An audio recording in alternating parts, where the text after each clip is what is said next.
नमस्कार दोस्तों, मैं doctor Raghav Vashishtha homeopathic clinic Ajmer से। आज हम बात करेंगे अस्थमा के बारे में, जो कि सामान्यतः आज बहुत पाया जाता है। अस्थमा एक श्वसन संबंधी स्थिति है जो आपके फेफड़ों को प्रभावित करती है। इसमें ब्रोंकियल ट्यूब्स में सूजन हो जाती है, जिसके कारण मांसपेशियों के बीच से हवा पास होने में दिक्कत होती है। सामान्य भाषा में हम कह सकते हैं कि सूजन की वजह से वायु मार्ग में रुकावट आ जाती है। इसकी बात करें, इसमें सांस लेने में तकलीफ होती है और सांस लेने में घरघराहट की आवाज़ भी आती है।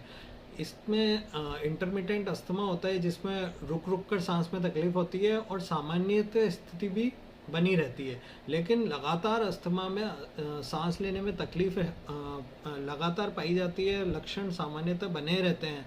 ये माइल्ड, मॉडरेट और सीवियर तीनों तरह से पाया जाता है। और अब हम अस्थमा के लक्षणों की बात करते हैं। अस्थमा में सांस लेने में तकलीफ पाई जाती है। इसके साथ में छाती में जकड़न, लगातार सांस लेने में तकलीफ और ज़्यादा एक्सरसाइज करने पर या चलने पर सांस लेने में तकलीफ होती है। बलगम वाली खांसी आती है, सूखी खांसी आती है और बार बार इन्फेक्शंस होते हैं और थोड़ा ज़्यादा हंसने पर भी सांस में तकलीफ पाई जाती है। तो इस तरह से ये लक्षण पाए जाते हैं अस्थमा के।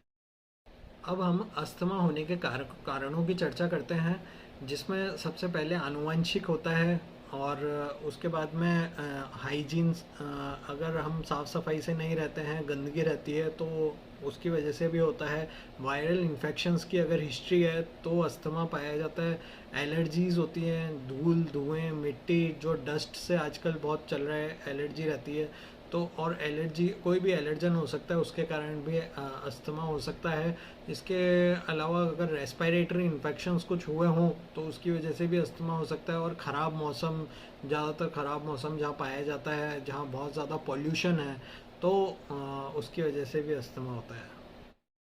अब हम अस्थमा के परहेज़ की बात करें तो पैकेट बंद फूड, जो आजकल इजीली कहीं भी सफ़र में, ट्रेन्स में, एरोप्लेन्स में, जहाँ भी अवेलेबल रहता है, पैकेट बंद फूड का इस्तेमाल नहीं करना चाहिए, जिससे एलर्जीज़ बढ़ती हैं और अस्थमेटिक कंडीशंस होती हैं। इसके अलावा ठंडी चीज़ें, आइसक्रीम, कोल्ड ड्रिंक व खट्टी चीज़ें, खटाई, अचार वगैरह, बाहर का अचार और तली हुई चीज़ें, ज़्यादा तली हुई चीज़ें नहीं खानी चाहिए। इसके अलावा मूंगफली और अल्कोहल और टबैको, स्मोकिंग वगैरह, इसकी वजह से भी अस्थमेटिक कंडीशन पाई जाती है। अब हम अस्थमा के इलाज की बात करें तो अस्थमा का इलाज होम्योपैथी में बहुत ही आसानी से और जल्दी इफ़ेक्टिव रहता है और जल्दी ही आराम करता है। चाहे वो कोई सी भी कंडीशन हो, माइल्ड, मॉडरेट और सीवियर, कितना भी सीवियर अस्थमा हो, अस्थमेटिक अटैक्स आते हों, सांस लेने में तकलीफ बहुत ज़्यादा हो, तो उसका भी इलाज तुरंत और आसानी से होम्योपैथी में संभव है।